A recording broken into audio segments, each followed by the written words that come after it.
Hello friends, welcome back to our channel in this recipe. എല്ലാവരും സുഖമായിട്ടിരിക്കുന്നെന്ന് വിശ്വസിക്കുന്നു. നമ്മളിവിടെ സുഖമായിട്ടിരിക്കുന്നു. നമ്മൾ കഴിഞ്ഞ ദിവസം ഔട്ട്ഡോർ പ്ലാന്റ് ഇൻഡോർ പ്ലാന്റ് ആക്കിയിട്ടുണ്ടായിരുന്നു ഈ ഒരു റോസ്. അപ്പോൾ ഇതിൻ്റെ അവസ്ഥയാണ് ഞാൻ ആദ്യം കാണിക്കാൻ പോകുന്നത്. ഞാനത് വിൻഡോ സൈഡിലാണ് ഇതേപോലെ വച്ചിട്ടുള്ളത്. നല്ല റോസ് കളറിലുള്ള റോസയായിരുന്നു ഇത്. ഞാൻ അന്ന് കാണിച്ചിട്ടുണ്ടായിരുന്നു അല്ലേ. അപ്പോൾ ആദ്യം ഒരു കുറച്ച് മുട്ടകൾ അതിൽ ഓൾറെഡി ഉണ്ടായിരുന്നു. ആ മുട്ടയൊക്കെ വിരിഞ്ഞപ്പോൾ നല്ല ഭംഗിയുള്ള റോസ് കളറിലുള്ള പൂക്കളാണ് കിട്ടിയത്. പക്ഷേ ഇത് ഇൻഡോർ പ്ലാന്റ് ആക്കിയപ്പോൾ വേറൊരു സംഭവം ഉണ്ടായി. ഇപ്പോൾ ഉണ്ടാകുന്ന ഫ്ലവേഴ്സ് എല്ലാം ലൈറ്റ് പിങ്ക് കളറിലാണ് വരുന്നത് കേട്ടോ. കാണിച്ചു തരാം. ഇതാണ് ഡിഫറൻസ്. കണ്ടോ, ലൈറ്റ് പിങ്ക് ആയിട്ട് വരുവാണ്, ലൈറ്റ് അധികം ഇല്ലാത്തത് കൊണ്ടിട്ട്. പക്ഷെ വേറെ ഒരു പ്രശ്നവും ഇല്ല. അപ്പോൾ റോസ ഇൻഡോർ പ്ലാന്റ് ആക്കുന്നത് കൊണ്ടിട്ട് യാതൊരു പ്രശ്നവും ഇല്ലയെന്ന് ഞാനിപ്പോൾ പറയാണ്. നിങ്ങൾ എന്തായാലും ട്രൈ ചെയ്ത് നോക്കുക. പൂക്കളൊക്കെ വിരിയുമ്പോൾ വീടിൻ്റെ ഉള്ളിൽ നല്ല മണമാണുള്ളത് കേട്ടോ. അപ്പോൾ ഇന്ന് ഞാൻ കാണിക്കാൻ പോകുന്ന ഒരു അടിപൊളി സാമ്പാറിൻ്റെ റെസിപ്പിയാണ്. നല്ല ടേസ്റ്റിയാണ്, നല്ല തിക്കാണ്, നല്ല അടിപൊളി സ്മെല്ലുമാണ്. അപ്പോൾ അതെങ്ങനെ ഉണ്ടാക്കുന്നതെന്ന് ആദ്യം തന്നെ നോക്കാം. ഇന്ന് നമ്മുടെ സപ്പറിന് ഇതാണ് ഉള്ളത്. അപ്പോൾ ആദ്യം തന്നെ കുറച്ചധികം സാമ്പാർ പരിപ്പ് നന്നായിട്ട് കഴുകിയിട്ട് ഒരു കുക്കറിലേക്ക് ചേർത്ത് കൊടുത്തു. സവാളയും ഒരു വലിയ സവാള എടുത്ത് ചെറിയ പീസാക്കി ചേർത്ത് കൊടുത്തിട്ടുണ്ട്. അപ്പോൾ ഇത് രണ്ടും ആവശ്യത്തിന് എടുക്കുക, കുറച്ചധികം എടുക്കുക. എന്നാൽ മാത്രമാണ് നമ്മുടെ സാമ്പാറിന് നല്ലൊരു ടേസ്റ്റ് ഉണ്ടാവുള്ളൂ കേട്ടോ. അപ്പോൾ ഇതിലേക്ക് കുറച്ച് വെള്ളം ഒഴിച്ചു കൊടുത്തു. അതിനുശേഷം ആവശ്യത്തിന് ഉപ്പ് ചേർത്ത് കൊടുക്കുന്നുണ്ട്. കളറിന് വേണ്ടി മഞ്ഞൾപ്പൊടി ചേർത്ത് കൊടുക്കാം. പിന്നെ നല്ലൊരു ഫ്ലേവറിന് വേണ്ടിയിട്ട് കുറച്ച് കോക്കനട്ട് ഓയിൽ നമ്മൾ ചേർക്കുന്നുണ്ട്. 1 ടേബിൾ സ്പൂണോളം മതിയാവും കേട്ടോ. അതുപോലെ തന്നെ പരിപ്പ് വേവിക്കുമ്പോൾ പുറത്തേക്ക് പോരാതിരിക്കാനും ഇത് ഹെൽപ്പ് ചെയ്യും. ഈ ഒരു എണ്ണ ചേർക്കുന്നത് നല്ലൊരു ഫ്ലേവറിന് വേണ്ടിയിട്ട് കറിവേപ്പിലയും ചേർത്ത് നന്നായിട്ടൊന്ന് മിക്സ് ചെയ്ത് കൊടുക്കാം. ഇനി നമുക്ക് 2 വിസിൽ വരുന്നത് വരെ വേവിച്ചെടുക്കാം. അപ്പോൾ 2 വിസിൽ എന്ന് പറഞ്ഞത് 4 വിസിലൊക്കെ വേണം നന്നായിട്ടിത് വെന്ത് വരാനായിട്ട്. അപ്പോൾ ഹാഫ് നമ്മൾ വേവിക്കുന്നു, പിന്നെ ബാക്കി ഹാഫ് പച്ചക്കറികളുടെ കൂടെയാണ് നമ്മൾ വേവിക്കാനായിട്ട് പോകുന്നത്. അപ്പോൾ 2 വിസിലിവിടെ അടിച്ചിട്ടുണ്ട്. ഇനി നമുക്ക് ഓപ്പൺ ആക്കി നോക്കാം. അത്യാവശ്യം വെന്ത് കിട്ടിയിട്ടുണ്ട്. ഇനി ഇതിലേക്ക് എടുത്ത് വെച്ചിട്ടുള്ള പച്ചക്കറികളും ചേർത്ത് കൊടുക്കാം. നമ്മൾ വീട്ടിൽ സാമ്പാർ ഉണ്ടാക്കുവാണെങ്കിൽ കുറച്ചധികം പച്ചക്കറികൾ എടുക്കാനായിട്ട് ശ്രദ്ധിക്കുക. ഉള്ള പച്ചക്കറികളൊക്കെ കട്ട് ചെയ്തെടുക്കുക കേട്ടോ. നല്ല ന്യൂട്രിയൻ റിച്ച് ആണ്, അതുപോലെ തന്നെ നല്ല ടേസ്റ്റിയുമായിരിക്കും കൂടുതൽ സാമ്പാറിൽ കഷ്ണങ്ങൾ ചേർക്കുമ്പോൾ. അപ്പോൾ ഞാനിവിടെ എടുത്തിട്ടുള്ളത് സാമ്പാർ മിക്സാണ്. നന്നായിട്ടത് ഇതിൻ്റെ ഉള്ളിൽ വെച്ച് തന്നെ കഴുകി എടുത്തിട്ടുണ്ട്. ഇതിൽ പയർ, വെണ്ടയ്ക്ക, കറിവേപ്പില, ബീൻസ്, മത്തങ്ങ, കായ, ചേന, കത്രിക്ക, പടവലങ്ങ, ക്യാരറ്റ്, പൊട്ടാറ്റോ എല്ലാം ഉണ്ട് കേട്ടോ. എല്ലാ പച്ചക്കറികളും ഉണ്ട്. ചെറിയ ചെറിയ എമൗണ്ടിൽ എടുത്തിട്ടുണ്ട് ഇതിൽ. അപ്പോൾ ഒരു ബോക്സും ഞാൻ ചേർത്ത് കൊടുത്തിട്ടുണ്ട്. പിന്നെ എക്സ്ട്രാ ആയിട്ടൊരു 3 കഷ്ണം മുരിങ്ങാക്കോലാണ് എൻ്റെ കയ്യിൽ ഉണ്ടായിരുന്നത്. അതും കൂടി ഞാൻ ഇതിലേക്ക് ചേർത്ത് കൊടുത്ത് ആവശ്യത്തിന് വെള്ളം ഒഴിച്ചു കൊടുക്കുകയാണ്. ഇതിൻ്റെ ലെവലിൽ തന്നെ നമുക്ക് വെള്ളം ഒഴിച്ചു കൊടുക്കാം. എന്നിട്ട് നന്നായിട്ട് വേവിക്കാം. ഇപ്പോൾ വെണ്ടയ്ക്കയും തക്കാളിയൊക്കെ അവസാനം ഇട്ടാലും മതി ഇത് വേവിച്ചതിന് ശേഷം. പക്ഷെ ഞാനിവിടെ നേരത്തെ തന്നെ ഇട്ടു എന്ന് മാത്രമേ ഉള്ളൂ. തക്കാളി ചേർത്തിട്ടില്ല, വെണ്ടയ്ക്ക നേരത്തെ ഇട്ടു. വെണ്ടയ്ക്ക സെപ്പറേറ്റ് കഴിക്കുന്നതിനോട് അത്ര ഇഷ്ടമില്ല ഇവിടെ. അപ്പോൾ അതുകൊണ്ടിട്ട് നന്നായിട്ട് അലിഞ്ഞാലും കുഴപ്പമൊന്നുമില്ല. ഇപ്പോൾ നന്നായിട്ട് മിക്സ് ചെയ്തു. കുറച്ച് ഉപ്പും കൂടി ചേർത്തു. എന്നിട്ട് ടേസ്റ്റ് നോക്കുക. ഉപ്പ് കൂടി പോകാൻ പാടില്ല, പച്ചക്കറി ആയതുകൊണ്ടിട്ട് കറക്റ്റ് ലെവലിൽ നിന്നാൽ മതി. ഇനി അടച്ചു വെച്ചിട്ട് 2 വിസിലും കൂടി അടിക്കാം. അപ്പോൾ നല്ല പോലെ വെന്ത് കിട്ടും. നമ്മൾ ഈ ഉണ്ടാക്കുന്ന സാമ്പാറിന് ശരവണ ഭവനിൽ നിന്നൊക്കെ കിട്ടുന്ന ആ ഒരു സാമ്പാറിൻ്റെ ടേസ്റ്റ് ആയിരിക്കും ഉണ്ടാവുക.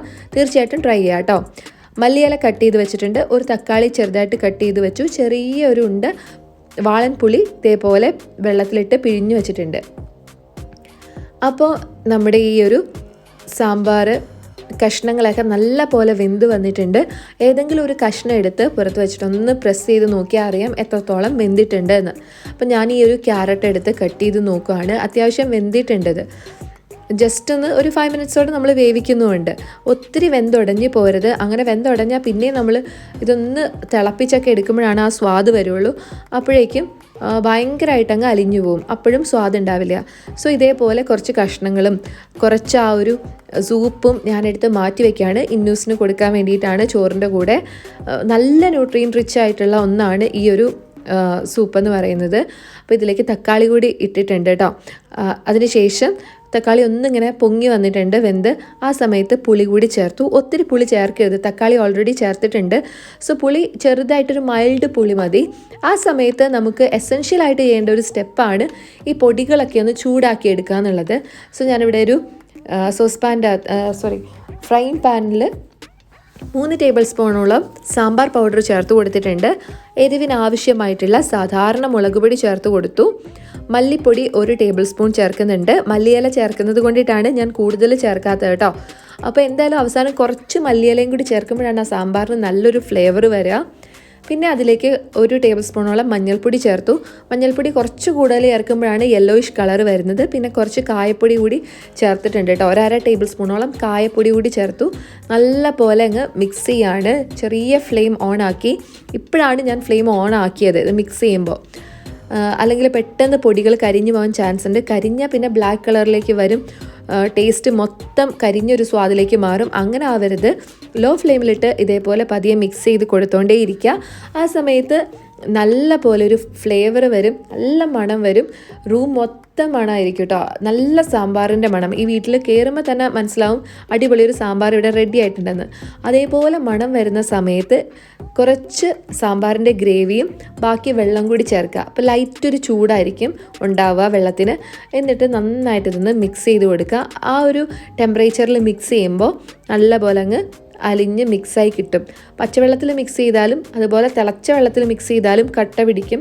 പക്ഷേ ഇതേപോലെ മൈൽഡ് ഒരു ചൂടിലാവുമ്പോഴത്തേക്കും നല്ല പോലെ ഇതിങ്ങനെ അലിഞ്ഞു വരും. സോ എല്ലാം കൂടി മിക്സ് ചെയ്തിട്ട് നമ്മൾ സാമ്പാറിലേക്ക് ഒഴിക്കുകയാണ്. ഈ ഒരു സ്റ്റെപ്പ് മിസ്സാക്കി കഴിഞ്ഞാൽ സാമ്പാറിന് ഒരു മണം ഉണ്ടാവില്ല.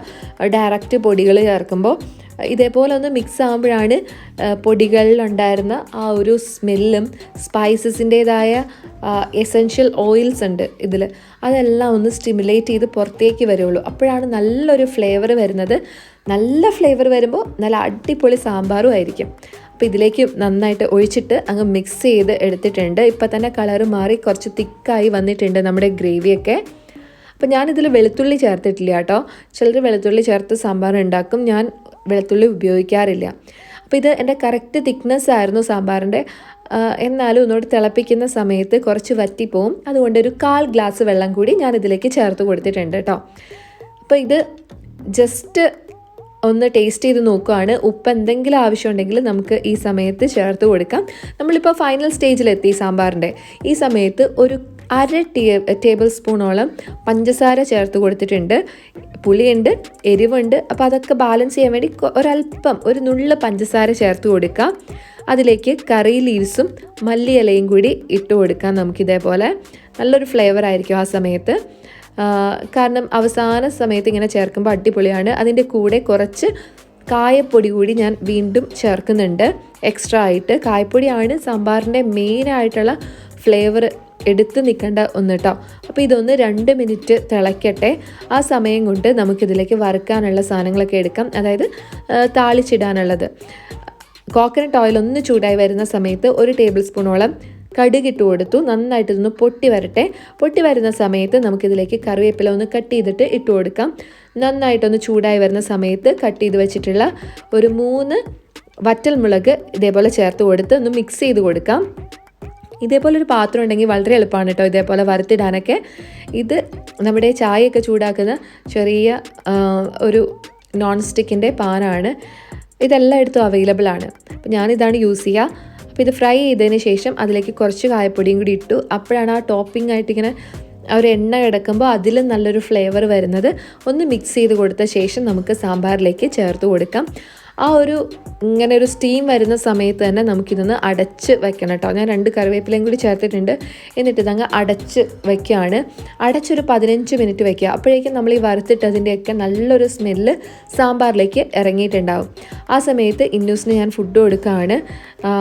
ഞാൻ കുറച്ച് ചോറും അതിലേക്ക് 1 ടേബിൾ സ്പൂൺ നെയ്യും പിന്നെ ആദ്യം എടുത്ത് വെച്ചിരുന്ന ആ ഗ്രേവി ഉണ്ടല്ലോ അതുകൂടി എടുത്തിട്ടുണ്ട്. അതിലേക്കൊരു 2 ടേബിൾ സ്പൂണോളം സാമ്പാർ പൊടി ചേർത്തതിന് ശേഷം മസാലയൊക്കെ ചേർത്തതിന് ശേഷം ഉള്ളതും കൂടി ഒഴിച്ചിട്ടുണ്ട്. സാമ്പാറിൻ്റെ ഒരു സ്വാദ് കിട്ടാൻ വേണ്ടിയിട്ടാണ്. അധികം എരിവില്ലാത്തതുകൊണ്ടിട്ട് കുട്ടികൾക്ക് ഭയങ്കര ഇഷ്ടമായിരിക്കും. ഞാൻ പറഞ്ഞല്ലോ സാമ്പാറിൽ എല്ലാ തരം പച്ചക്കറികളും നമ്മൾ ചേർക്കുന്നത് കൊണ്ടിട്ട് വളരെ നല്ലതാണ് കുട്ടികൾക്ക് കൊടുക്കാനായിട്ട്. കുട്ടികൾ പച്ചക്കറി കഴിക്കാൻ മടിയായിരിക്കുമല്ലോ. അപ്പോൾ എല്ലാ പച്ചക്കറികളുടെ ഗുണങ്ങളും കൂടി കിട്ടും സാമ്പാറാണെങ്കിൽ. സോ നമ്മൾ ഇവിടെ ഇന്നൂസ് ഇവിടെ നിന്ന് കഴിച്ചുകൊണ്ടിരിക്കുകയായിരുന്നു. ആദ്യം ഞാൻ വായിൽ ചോറ് കൊടുത്തു. അത് കഴിഞ്ഞപ്പോൾ ആൾക്ക് സ്പൂണിൽ തന്നെ കഴിക്കാമെന്ന് പറഞ്ഞു.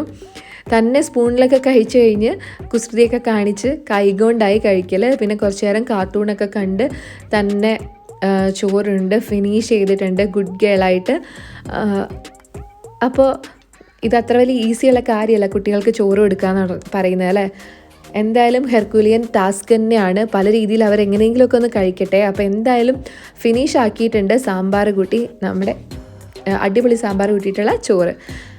ഇനി നമ്മൾ 15 മിനിറ്റൊക്കെ കഴിഞ്ഞപ്പോൾ ഞാനിതൊന്ന് ഓപ്പൺ ആക്കി, ചെറിയ ചൂടുണ്ട്, ഒന്ന് മിക്സ് ചെയ്ത് കൊടുത്തു. നമ്മുടെ അടിപൊളിയായിട്ടുള്ള സാമ്പാർ ഇവിടെ റെഡിയാണ്. നല്ല ടേസ്റ്റാണ്. എല്ലാവരും ട്രൈ ചെയ്ത് നോക്കാനായിട്ട് മറക്കരുത് കേട്ടോ. നല്ല തിക്ക് ഗ്രേവിയാണ്. അപ്പോൾ ഇന്നത്തെ നമ്മുടെ സപ്പർ എന്ന് പറയുന്നത് മുട്ട പൊരിച്ചതും അച്ചാറും സാമ്പാറും അതുപോലെ തന്നെ ചേനയും കടലയും കൂടി ഇട്ടിട്ടുള്ള ഒരു എരിശ്ശേരി ഉണ്ടാക്കിയിട്ടുണ്ടായിരുന്നു. പിന്നെ ലാസ്റ്റ് ചോറൊക്കെ ഉണ്ട് കഴിഞ്ഞ് വെറുതെ ഇങ്ങനെ ഇരിക്കുമ്പോൾ കഴിക്കാനായിട്ട് ഇവിടെ ഒരു ചോക്ലേറ്റും കൂടിയുണ്ട്. അപ്പോൾ എല്ലാം കൂടി ആകുമ്പോഴേക്കും അടിപൊളിയായിട്ടുള്ള ഒരു സപ്പർ തന്നെയാണ്. നിങ്ങൾ എന്തായാലും തീർച്ചയായിട്ടും ട്രൈ ചെയ്ത് നോക്കുക കേട്ടോ ഈ ഒരു റെസിപ്പി. അടിപൊളി വീഡിയോസുമായി വീണ്ടും കാണാം. അതുവരെ എല്ലാവരും ഹാപ്പി ആയിട്ടിരിക്കുക, സന്തോഷമായിട്ടിരിക്കുക. Thank you for watching.